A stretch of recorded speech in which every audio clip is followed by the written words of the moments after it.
Hi friends, Ayodhya రామమందిరం 2000 అడుగుల లోపల ఏముంది? అయోధ్యలో రామమందిరం నిర్మించినప్పుడు భూమికి 2000 అడుగుల లోతులో ఒక టైం క్యాప్స్యూల్ని ఉంచారు. అసలందులో ఏముంది? వేల ఏళ్ల తర్వాత అది ఎందుకు ఉపయోగపడుతుంది? సైన్స్కి కూడా అందని ఆ రహస్యమేంటో ఇప్పుడు చూద్దాం. రామమందిరం క్రింద 2000 అడుగుల లోతులో టైం క్యాప్సూల్. టైం క్యాప్స్యూల్ అంటే ఏమిటి?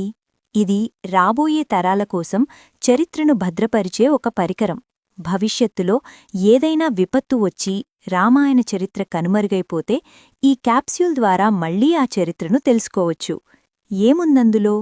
అయోధ్య చరిత్ర, శ్రీరాముడి జన్మస్థలం గురించిన ఆధారాలు, సంస్కృత శ్లోకాలు. సంస్కృతం ఎందుకంటే తక్కువ పదాలలో ఎక్కువ సమాచారాన్ని రాయడానికి వీలవుతుంది. ఇవన్నీ ఒక రాగిపాత్రలో పెట్టి అత్యంత భద్రంగా భూమిలో నిక్షిప్తం చేశారు. ఉద్దేశ్యం: రామజన్మభూమి ఉద్యమం, కోర్టు తీర్పు మరియు ఆలయ నిర్మాణ చరిత్ర వంటి ముఖ్యమైన అంశాలను భవిష్యత్ తరాలకు అందించడం, తద్వారా భవిష్యత్తులో వివాదాలు తలెత్తకుండా నివారించడం. 1000 ఏళ్ల గ్యారంటీ. అది 1000 సంవత్సరాల పాటు చెక్కుచెదరకుండా ఉండేలా ప్రత్యేక లోహాలతో తయారుచేశారు. అది కేవలం ఒక బాక్స్ కాదు, మన సనాతన ధర్మాన్ని భవిష్యత్తుకి అందించే వారధి. మన పూర్వీకులు అందించిన ఈ విజ్ఞానంపై మీ అభిప్రాయమేంటి? జై శ్రీరామ్ అని కామెంట్ చేసి సబ్స్క్రైబ్ చేసుకోండి. లోకా సమస్తా సుఖినో భవంతు.